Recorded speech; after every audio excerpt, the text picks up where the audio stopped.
As people, we constantly fall short. We're imperfect beings, and these failures we face are a vital part of our life. Everyone goes through it, yet there are not many anime that show the true reality of those who struggle to overcome failure. All too often, our protagonists considered special and individualized, equipped with abilities that allow them to easily overcome their faults and adversaries, become the heroes we all dream to be. Welcome to the NHK, though, doesn't do that. Sato isn't a heroic protagonist. He isn't a considerably strong person, nor is he smart. He struggles to overcome his hikimori shut-in tendencies, which build from his desire to run and hide from reality, something we all, even if too afraid to admit, have done at some point in our lives. It's easy to run away. It's easy to avert your eyes from the parts of yourself you don't like. But while that may provide momentary comfort, it leads to a life of suffering and self-doubt, of not being good enough for ourselves because we know we can do better. Through Sato's journey to overcome his faults, the author of Welcome to the NHK has something to tell viewers, share his profound thoughts on life and existence that may just help you overcome whatever you're going through mentally, just as it helped me. This is what Welcome to the NHK is trying to tell you.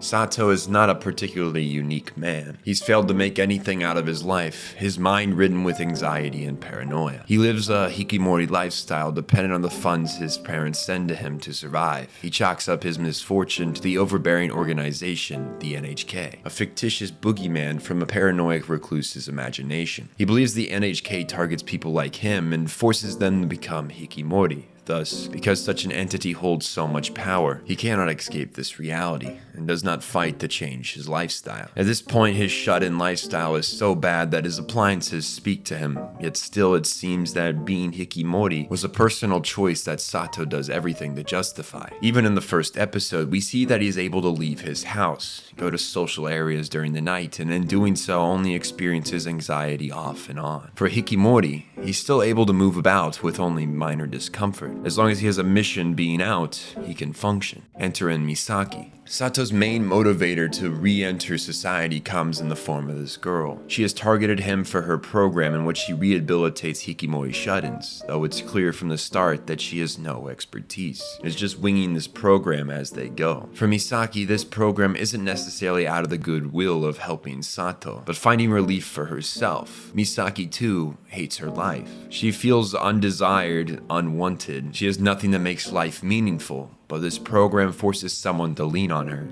and give her purpose. Sato acts as two things for her. A person who needs her, and a person in a worse position than her. This allows her to keep functioning, less stricken from the dread of living. At least someone out there is off worse than her. These two characters are heavily connected throughout the entire story. Their purposes begin to overlap as we sink deeper into the narrative. But their dependency on each other borders on the line of toxic. Misaki needs Sato to feel like she has a purpose in life, while Sato at times relies on her to relieve his hikimori habits. At the same time, he all too often forgets about her or blows her off when something else takes up her role. Whether it's his old senpai taking him on an adventure, which we'll talk about soon, or an MMORPG taking up all his time. Sato really only thinks of himself in their relationship, not how his actions will affect Misaki. It's no secret she has a dependency on him, and if he had half a brain he could figure this out, but that's asking a lot from him. Even if he did know, he's too self-centered to see it. He suffers from paranoia and delusion. He makes assumptions that everyone is out to get him. He jumps to conclusions all too often. He believes it's him against the world, that anyone that tries to help him is actually making fun of him, that people are always staring and judging him. This delusional reality he creates in his head is what causes him to become a shut-in in the first place. Randomly in college, he suffered a panic attack and hid away from the world. Since that day, it's only gotten worse and still affects his relationships with others. There are few people he can call friends, and only one of them is not from his past. The assumption could be Sato's long-time obsession with conspiracies and aversion to others almost combined, constructing his own world in his head where he's the star and everyone else is judging the moves he makes upon his stage. This reasoning for his hikimori nature may seem anticlimactic to you as a viewer. You would expect the main character to have some larger purpose or reason for his actions, but that's not this show, because that's not realistic.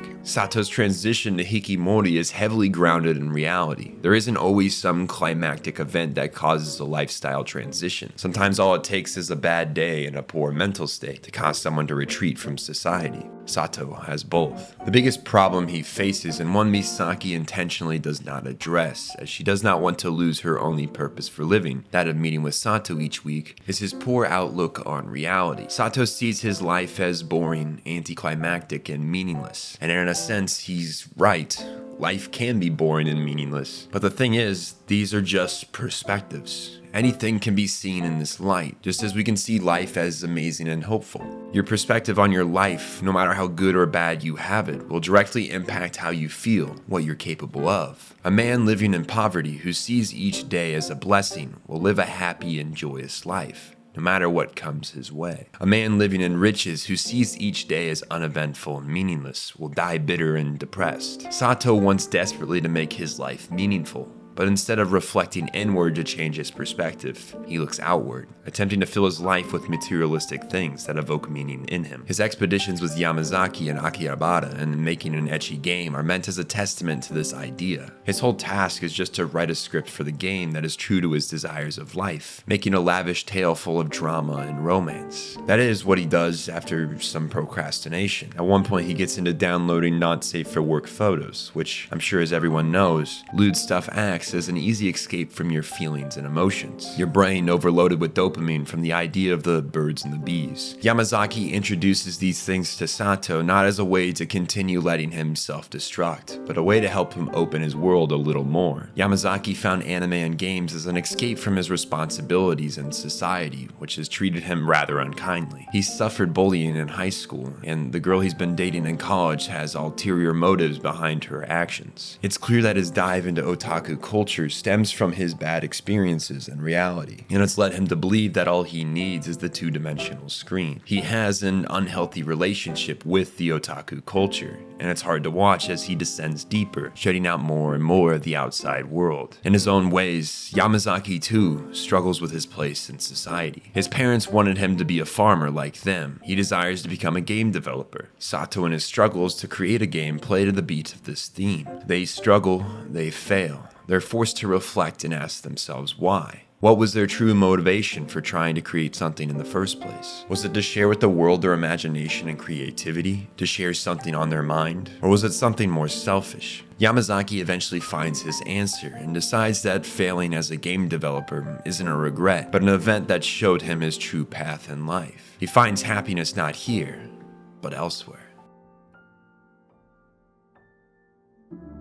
At the end of the day, Sato's rehabilitation with Misaki doesn't really do much for him, and even though her attachment to him grows, his reunion with Kashiwa-senpai makes him toss Misaki's help aside. Kashiwa seems to have her life lined out, yet still she is just as unhappy as Sato, if not more. Her work in a white-collar office and her relationship with her fiancé seems run-of-the-mill and at a stagnant point. The feelings of meaninglessness and boredom seem to be where her unhappiness builds from. She too, like Sato, is obsessed with conspiracies, and it seems that obsession of believing that the world is out to get us, these supposed entities, real or unreal, start to warp her mind. If we're constantly believing that our misfortune or the misfortune around us is intentional, we begin to have a bleak worldview. The more you focus, the more you seek out these negatives, the more you'll see them. Add in her life, which is not particularly adventurous and rather static for the time, and Kashiwa borders on suicidal. Her constant negative thoughts seem to have brought her into a spiral of depression, attempting to use prescription drugs to cope with it. The reunion with Sato seems to be the only thing that excited her. She eventually decides to commit group suicide with some people she befriended on a forum, Sato joining her out of stupidity and a desire to leave Misaki, who has made clear her reason for mentoring him was self-indulgent, which hurts his fragile ego. This setup sends the anime into a bleak place. We watch as a handful of characters reflect on their lives, each from different backgrounds, different stories. It shows us that mental health issues are not something social standing or the amount of money in your account can fix. If you're not happy right now, the reason for your unhappiness is found within, not in material possessions. We watch as slowly the suicide pact members decide to pull out when faced with death on the cliff. Misaki, Kashiwa's fiancé, and Yamazaki showing up to attempt to stop the jump. Misaki Misaki's words, though, angers Sato, who wants to throw his life away more so after hearing her call him human garbage and a failure. She tells him how she needs him because she sees herself as even more worthless than him. We begin seeing the bleakness in her own outlook of living and how his existence helps her continue to live. Sato, though, is bitter and wants to jump now out of spite. He doesn't hold any real weight on throwing away his life. It's not something that particularly invokes any emotional weight out of him. Moments before, he hesitated when thinking of how he wanted to become a scientist when he was younger, make a difference in society. But hearing his worthlessness thrown at him from another's mouth is enough to dismiss those thoughts. It's not how much people will miss him or will be filled with grief after his death that stopped him from almost jumping. It's his own meaninglessness in life that does. The thought of dying without doing anything. It's selfish. He doesn't think of his mother or father when choosing to jump, but that's just who he is right now. He thinks of his life as housing no meaning, yet if he was gone, there would be people impacted by his death. That alone proves his life holds meaning. Once more, we see perspective is what's holding these characters back from happiness. After the whole suicide attempt, Misaki and Sato's feelings are rather in the open to us and to themselves. Things continue like they have been for a while, Sato relapsing, pushing away Misaki. Despite this, she always finds a way to help him momentarily, but nothing fixes the underlying issues. At the end of their program, Misaki presents Sato with a contract outlining an agreement that they'll stay together forever, lean on each other, not grow to dislike each other. The list of points goes on. Misaki says how she worked so hard to save him from being Hikimori, even if she was unsuccessful. Thus, he must have some feelings of love for her, which is what puts Sato over the edge. Misaki's whole reasoning for doing this is that she needs him to keep living. She wants him to want her. And this contract is her way of solidifying that for the doubts in her head stemming from the trauma of her parents' relationship in her childhood. But Sato doesn't see that, much less think about that. He sees this contract of love as empty and shallow, still scarred by the words she used to describe him, lower than a stray dog, a bane to society. He does not want to be seen as this lowly life form, and so he refuses, believing she'll find happiness eventually with someone who's better than he could ever be.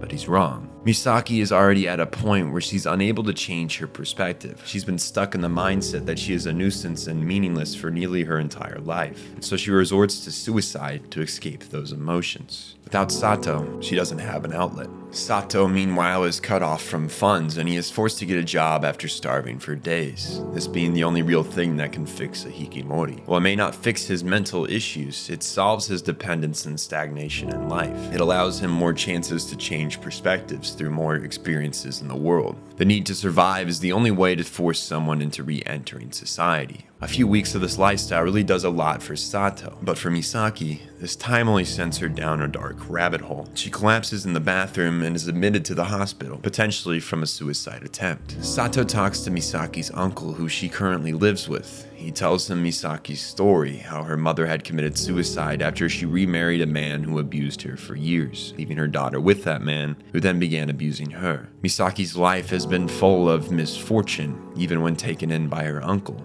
The childhood trauma had already made her believe that she was worthless. Her mother had abandoned her through death. Her stepfather had abused her, and now she believed herself to be a burden on her aunt and uncle. For the first time, Sato seems to feel empathy, maybe realizing for once that the way his life has gone could have been very worse. Arriving at the hospital, it's clear to him where Misaki has fled to, and he mulls over if he has the right to stop her from trying to jump from a cliff. The same one her mother had years ago. The words of advice from two older men come to mind here. The bathhouse janitor and the taxi driver. They both talk about how stupid and selfish throwing one's life away is. Nothing changes just because you killed yourself. To your last breath, you still hate your reality. And instead of changing that reality, you run away from it. Instead of facing your demons, you give in to them. You leave behind other people who cared about you just so you can escape a fleeting feeling, a momentary emotion. No matter what you feel, grief, depression, anxiety, dread, it's all temporary. There is an end, and you don't need to take your life to find it.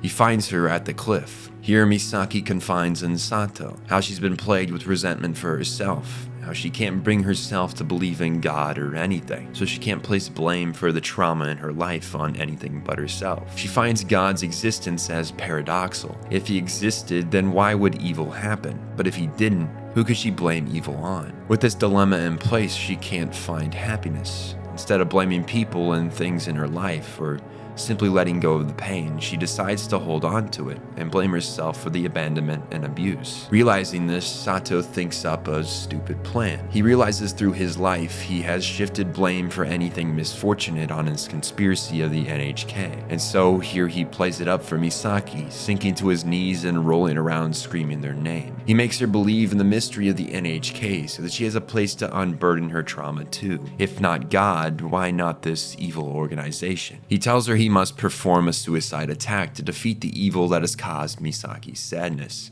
and he runs off the cliff in yet another selfish act. He reflects back to Yamazaki's words that people like them will never die dramatic deaths. Sato thinks of continued life as meager and dull, that there's nothing meaningful in life, thus death is a better option. This is what motivates his actions, that and saving Misaki. But obviously that's a bonus objective. His stupidity to throw his life away is counterproductive. He would be doing the exact same thing Misaki's mother did, becoming another person who abandoned Misaki through suicide. It's as if he learned nothing from what he's been through. But this climactic moment of his life, inches from death, is his turning point. A suicide fence catches him, deriving him of his stupid, dramatic death. Being robbed of this death seems to wake him up, realize that life isn't like a movie. It's slow, it can be dull. Things like a kamikaze attack on an evil entity is delusional. It seems this last act of stupidity was Sato throwing away his old self. He seems better off from this point, as the pair walk back with a newfound connection through their attempts to throw away their lives. Yamazaki chose to return to his parents' farm, the one he talked about despising so much, following his and Sato's failure making an Apparel game together. This choice was a difficult one, but for Yamazaki's mental health, it was likely what he needed. He was able to change his mindset about the whole thing and actually found happiness in a place he so desperately tried to escape. He even meets a girl there he plans to marry who has given him a newfound purpose in life. It seems it wasn't the hentai games he was obsessed with that led him to a life of happiness. Sometimes what you're desperately trying to escape from isn't as bad as you perceive it to be. Sometimes all you need is to change your perspective on it. Kashiwa has a baby with her fiancé, moving her life into a new direction, giving her new purpose and out of the static rut she found herself in. Through a baby, she has learned life can house meaning, a meaning only you can establish. Sato and Misaki still meet at the park at night. Now Sato the one teaching Misaki, helping her through high school after she dropped out. The two sign a contract stating that the pair will live for each other and will drop their attempts of suicide. This time Sato signs the odd contract, seeming to now understand the emotional meaning something like this has for Misaki. The two continue their close relationship as Sato finally overcomes his hikikomori lifestyle and Misaki begins attending school once again. The two finding meaning and the meaningless. The story is told through the perspective of a lazy recluse, one who has failed to accomplish anything meaningful with his life thus far, and this is an entirely realistic depiction of life. 20 years after this anime release, the message of the story holds even more meaning. With the way social media allows us to peer into other people's lives, see their best sides, their most exciting moments, how happy and eventful their life is, then comparing it to our own. It's easy to fall into the pitfall of thinking our lives are meaningless and boring. That mindset is a trap. The people you idolize have boring, mundane days too, just as you have eventful, exciting days like they do. Maybe you just don't recognize it. Maybe you just need to get out there and explore the world around you. Materialistic things only fill voids in your heart. You'll never gain happiness by chasing wealth, fame, and commodities. True happiness is found in the moment, can be found in a place with nothing. If you take away all the items you own, the objects you hold dear, could you still find yourself happy without the excess? If you can, then the thing standing in the way of your happiness is a mindset. Reflect on what really gives you happiness and what's giving you momentary gratification. What are you giving up if you shut yourself away from the world? What are you missing out if you remove yourself from society? You don't need to experience every minute in the real world. I'm not asking you to give up your possessions and live as a Buddhist monk. Just don't leave this world entirely. That's what Welcome to the NHK is trying to tell you. Life's meaning is not found from the things that surround you. They are found within your own heart, found in the people that you care about. found in the purpose you give yourself. You are the one who makes life have meaning. It isn't a question to Google, it's a question to answer for yourself. I found my life's meaning through sharing what I can create with you and others, and the love I have for the people in my life, and the desire to entertain people, to make life a little easier to get through. I was able to bring myself out of depression through changing my perspective on the world and on life.